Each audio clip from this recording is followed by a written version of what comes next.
Hello Year 11s, I hope you and your families are well. Today will be our last lesson on probability. So as you can see on the screen, we have a number of subtopics which we have been working on these past few weeks. Looking at our checklist, the subtopic which is considered the most difficult within probability is conditional probability. And so whilst we have touched on it already during our Venn diagrams lesson, today the focus of today's lesson will be answering more difficult conditional probability questions. But before we do that, I need to come back to the combinatorics topic, because last week I asked you guys to answer these questions on the screen, and I remember, I think it was Adrian asked, what would you do if this was a 5-letter word with 3 repeated letters as opposed to 2? As you can see with the word books, just to remind you, with the word books, how many different ways can we arrange this word? Well, there are 5 letters, so I write 5 factorial, but then I'm going to divide by 2, and the reason why I divide by 2 is because I have 2 O's. And so if these two are different letters, let's use maths as an example. The A and T are different letters, so if we switch them around, that gives us another arrangement. However, with books, if you switch these two around, we don't get another arrangement. Similarly, if you were to write this arrangement of the word books, if you then switch these two around, it doesn't actually make a difference. The word would have the same spelling, right? So you're halving the number of outcomes you can have in terms of different arrangements for the word books, and that's why we're dividing by 2. Now, I remember Adrian's question was, if, for example, we had 3 letters, is the answer to this question, how many arrangements do we have of this word, is the answer 5 factorial divided by 3? So that is what we're going to look at now. How many different ways can I arrange the letters B, O, O, O, K? So I'll write this down here. First thing that I am going to say is we have a 5-letter word. So I'll write up here 5 factorial. We're going to be dividing 5 factorial by something. Now, we're now going to work out what that is. So we have a 3-letter word. We have 3 repeated letters, 3 O's. How many ways can we arrange these 3 O's? Think about that. Of course, they're always going to be like this, but let's treat them as 3 separate letters. Let's use A, B, C. How many ways can we arrange these 3 O's? So we could have just A, B, C, right? The first O followed by second O followed by the third O. Or we could have A, C, B. So if we were to switch these two around, we could start off with B and have B, A, C, B, C, A. Or we could start off with C and have C, A, B, or C, B, A. So in total, we have 6 arrangements, right? Yeah, we have 6 arrangements here. 5 factorial is the total number of arrangements. So instead of dividing by 2, we will need to divide by 6. Now, another way of, an easier way of working out these types of questions are, just looking at the total number of letters, which is 5 factorial, 5 followed by the factorial, and how many repeated letters do we have? We have 3 O's, so 5 factorial over 3 factorial would give us the total number of arrangements. Just gonna do another example. B-O-O-O-O. Now here, using the rule which I just mentioned, I am going to write, okay, how many letters do we have in total? 5, so 5 factorial. How many repeated letters do we have? 1, 2, 3, 4 O's, so 4 factorial. So for your turn, I would like you to work out the answer to question 2. How many different ways can you arrange the letter banana? Pause the video, have a go at answering the question, and don't worry if you're not able to answer it, because I will go through the answer in a sec.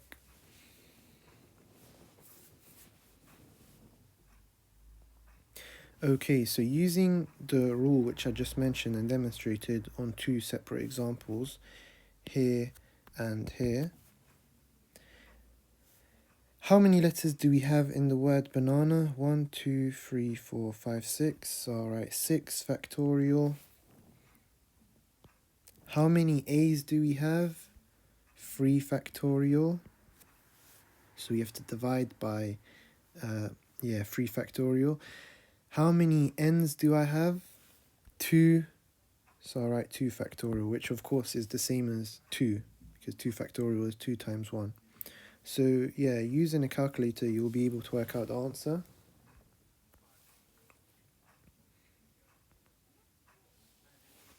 Another example where I want to demonstrate the answer to one of the questions, and I would like you to answer the second one by yourself. So me and a friend both have 1 starter, 1 main, and 1 dessert. In how many ways can we do this? Okay, so above it says, on a menu there are 5 starters, 6 mains, and 4 desserts. So in how many ways can we do this? Okay, so I have to pick a starter. I have 5 options. Then I have to pick a main out of 6 options. So, alright, 5 multiplied by 6. These are the number of possibilities, right? So how many different desserts can I pick from? 4. Okay, so my friend has to also make the same decisions. So they have 5 starters to pick from again, 6 mains to pick from, and 4 desserts to pick from. So I could just write 5 squared plus 6 squared plus 4 squared.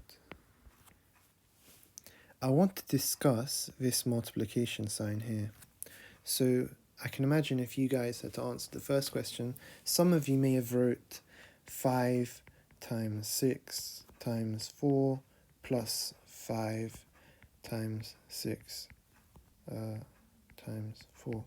But it's important to write this multiplication sign here, because it says in the question, me and the friend both have 1 starter, both of us have 1 main, and both of us have 1 dessert.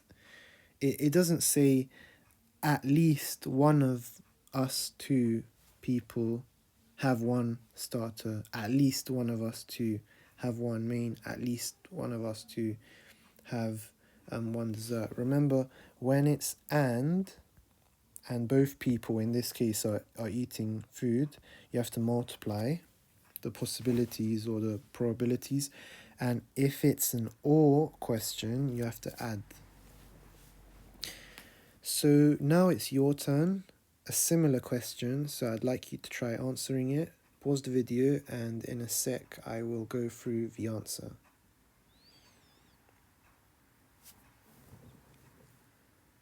So So me and a friend both have one starter, one main, and one dessert, but we decide that we will not have the same thing for any of the courses. In how many ways can we do this? Okay, so when I'm picking my starter, I have 5 options. Now, my friend, when it comes to my friend picking their starter, they have 4 options now because they can't select the starter which I've chosen, right? Then I will need to select my main, and when they are selecting their main, they have 5 options to choose from. Then I have to select my dessert. I have 4 options to choose from, and they will only have 3 because they cannot pick the same course as me.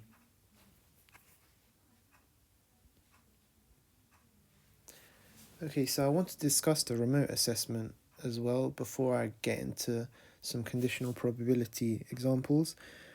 Part 1 was really good. I was really impressed with a lot of you. Method maths. Of course, the application wasn't the best. I don't think it's the most user friendly because of some of the issues you guys had around not being able to enter certain answers, like struggling with indices, for example. But overall, it was good, and I saw you're working out on paper as well, which was great as well. Part 2 was okay, but I mean, I understand the questions are a lot more difficult. The questions are purely higher paper questions. So in a normal test paper, it wouldn't be made up of questions which are just higher paper questions. There'll be some foundation crossover questions as well. And so that made part 2 a lot more difficult. However, there are still a number of questions on part 2 which I felt you could have done better at. And okay, I'll come on to those in a sec. Please make sure you watch the work solutions video. I have uploaded it onto Teams and I've emailed it to your parents and carers. So as I said as well on the email and the message on Teams, it took a really long time to prepare, so please make the most of this resource. There are timestamps, and so if you want to focus on particular questions from our remote assessment on Tuesday, please use the timestamps to help you. So these are some of the part 2 questions I was talking about. Question 3 is a question which we have done in the past. I remember demonstrating it in class once, demonstrating a similar question in class once, and also one of my TikTok videos are quite similar to this one.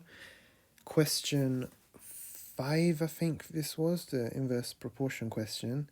I remember you guys having a similar question in one of your PPE tests, and because of that, I was hoping that some more people would answer that question correctly.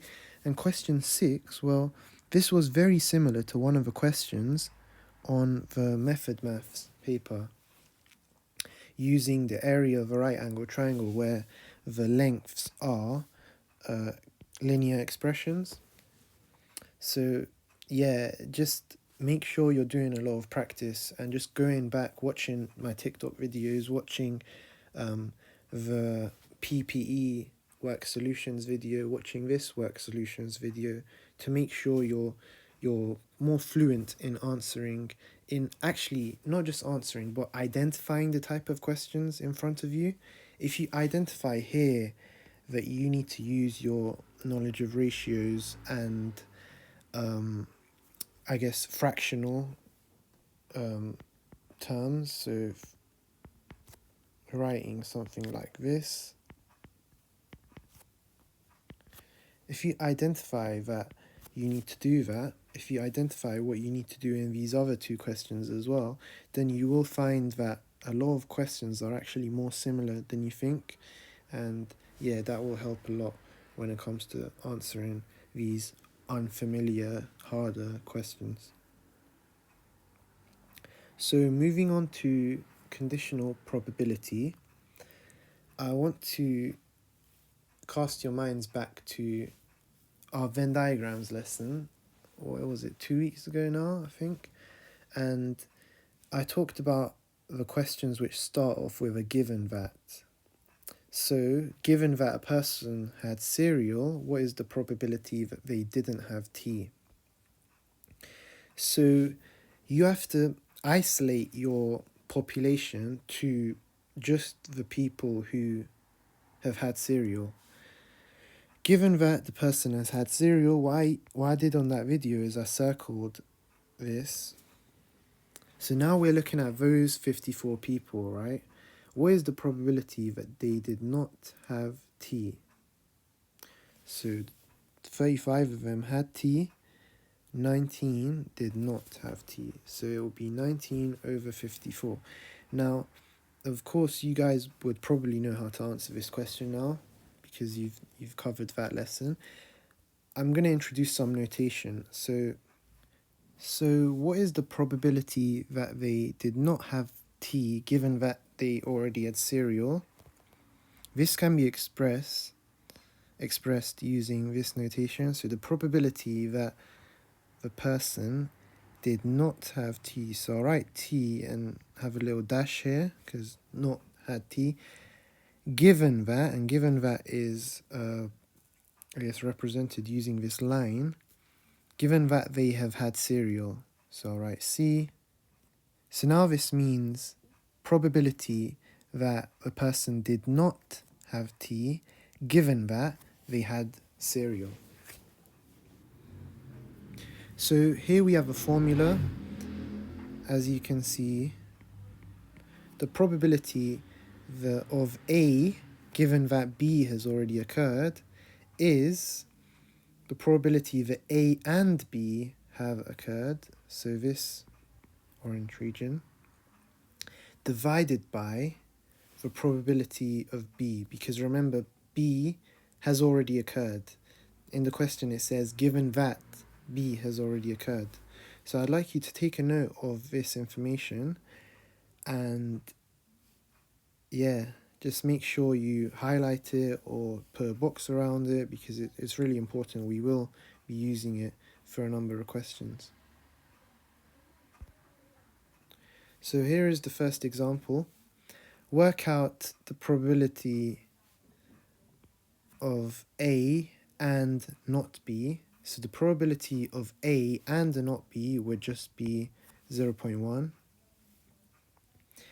Work out the probability of A, so that's A overall, it's 0.1 plus 0.2, which gives you 0.3. Work out the probability of B given that A has already occurred. So I'm going to put a circle around A because A has already occurred, right? Oh, sorry about that. Yeah. Probability of B given that A has occurred is the probability of B and A occurring, which is 0.2, divided by the total probability of A, which is 0.3. And as you can see underneath that, the total probability will be 2 over 3. Now be very careful with how you write this notation because as you can see here and here, if you switch the A and B around, then the way you have to work out is completely different. Here we are saying, what is the probability of A given that B has occurred? And here we're saying, what is the probability of B given that A has already occurred? So as you can see, what you're dividing by, the two denominators, they're completely different. And so be very careful not to get these two mixed up. Now I'm going to go through a number of difficult-ish conditional probability questions, and I've actually taken these questions from Spark, so you might see some similar questions in your assignment for this week, which will go live at 4 p.m. So here it says, use the information below to calculate probability of A and B as a fraction in its simplest form. And they've given us the probability of A and the probability of B given that A has occurred. So we know that the probability of B given that A has occurred equals probability of B and A, which of course is the same as the probability of A and B, divided by probability of A, because A has already occurred, right? So let's substitute these values into our formula.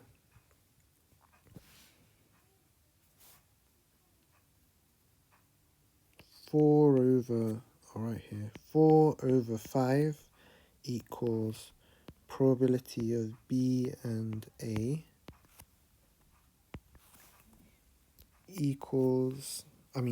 over 5 over 9. So multiply both sides by 5 over 9, and we get 4 over 5 multiplied by 5 over 9 equals probability that B and A have occurred. So multiply these two fractions together, you get 4 over 9 equals probability that B and A have occurred. And as I said earlier, this is the same as probability that A and B has occurred. Here is our second question. So it says if events A and B are independent, then probability of A given that B has occurred, equals the probability of A. So that was actually on the slide earlier, which had the graphic, and I asked you to copy down the example. I'm just going to talk about this quickly before answering the actual question. This actually makes sense, and the reason why it makes sense is if the probability of A, given that B has already occurred, is equal to A, well, that just means that the fact that B has occurred, it doesn't impact the A whatsoever, because it's just the same as probability of A, right? So the fact that B does not cause any impact, the fact that B does not make a difference really for event A occurring, that it kind of makes sense that A and B are independent. Because think about it, if event A depended on event B, then these two would not be the same. Now, coming on to the actual question, the table below shows information about the action figures available in a toy shop. Katie picks one at random for her nephew. Work out the probability that radio is picked given that it's a female action figure as a fraction in its simplest form. So let's add up these values. So in total we have 12 radio figures. I don't really know what that means, but yeah, 12 here as well. 5 plus 4, 9 males in total, and 7 plus 8, so 15 females in total. How many action figures do we have in total? So 12 plus 12 is, or 15 plus 9, they give you the same thing, which is 24. Alright, so work out the probability that it's radio given female. So radio given that female equals probability that it's radio and female divided by it's already female. So we have, what's the probability of it being a female? That is 15 over 24. And radio and female, so we can see radio and female, there's 7 of them like that, so 7 over 24.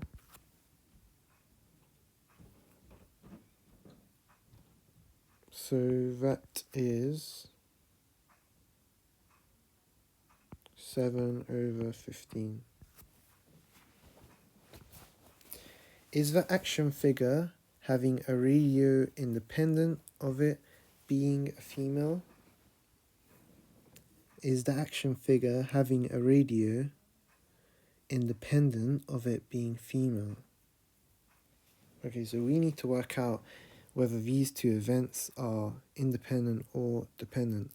So probability of R given the F is 7/15. Is it equal to the probability of F? No, it is not.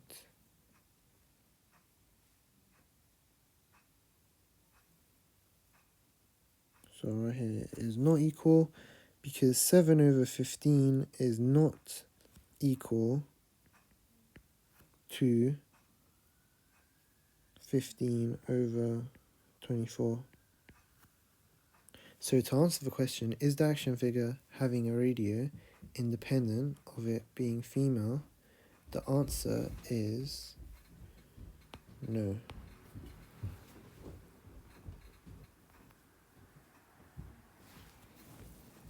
The probabilities of snow on 2 days are given by the incomplete tree diagram below. If the weather is the same on both days, what is the probability that it snows on both days? Alright, firstly, let me fill out the gaps. So we have 1/4 here, 2/5, 9/10. Now I'm going to come back to the question. Probability for snow on 2 days. Okay, we've done this. If the weather is the same on both days, what is the probability that it snows on both days? So I'm going to write here probability of it snowing on both days given that weather is same. So right here, same weather on both days. So I've written the conditional probability which we need to now work out the answer to. Firstly, let's work out the probability that we have the same weather on both days. So we could have snow, snow. So 3/4 multiplied by 9/10, which is 27/40. Yeah, 27/40. The other possibility for the weather being the same on both days is us having no snow followed by no snow. So 1/4 multiplied by 2/5 is, I'm going to use cross cancellation here, 1, 2, so 1/10. So the probability that we have same weather on both days is either snow, snow, or no snow followed by no snow. So this is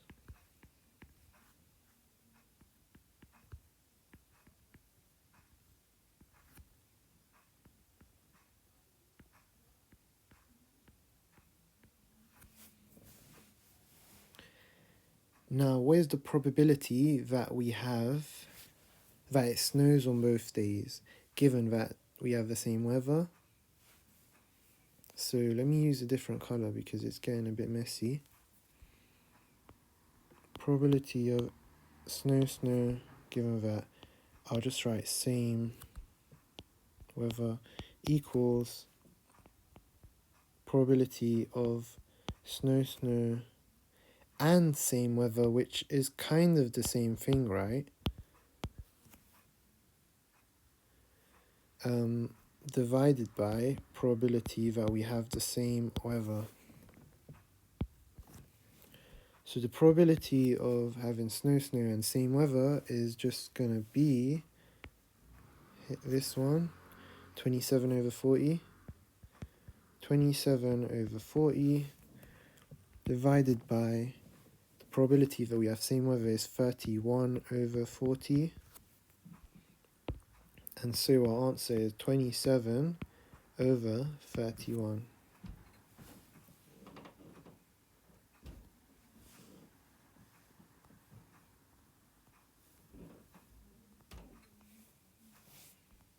The Venn diagram below shows information about the number of items in sets T and V.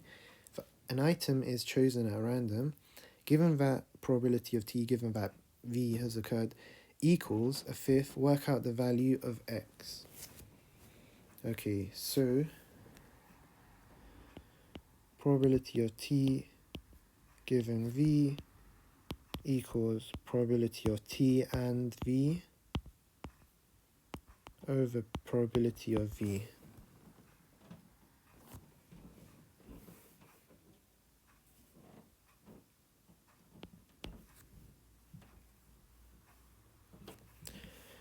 So the probability of T and V is X take away 4. And the probability of V is the sum of X take away 4 and 2X plus 8. So if we add these together, we have 3X plus 4. And so now we have the equation 1 over 5 equals X take away 4 over 3X plus 4. If we were to cross multiply, so this multiplied by this is 3X plus 4. This multiplied by this is 5X take away 20. Subtract 3X from both sides. So we have a 2X on this side, and add 20 to both sides. We have 24. So X equals 12. Yeah, we've worked out the value of X. That is it for the Sparks questions which I am going through. You have 2 independent tasks to do. Firstly, you must complete the LBQ quiz. I have created a new quiz which consists of just 5 questions which we have covered similar questions to those, so hopefully they should be okay for you guys to do. Please complete that quiz using the LBQ website. Of course, do your working out on paper.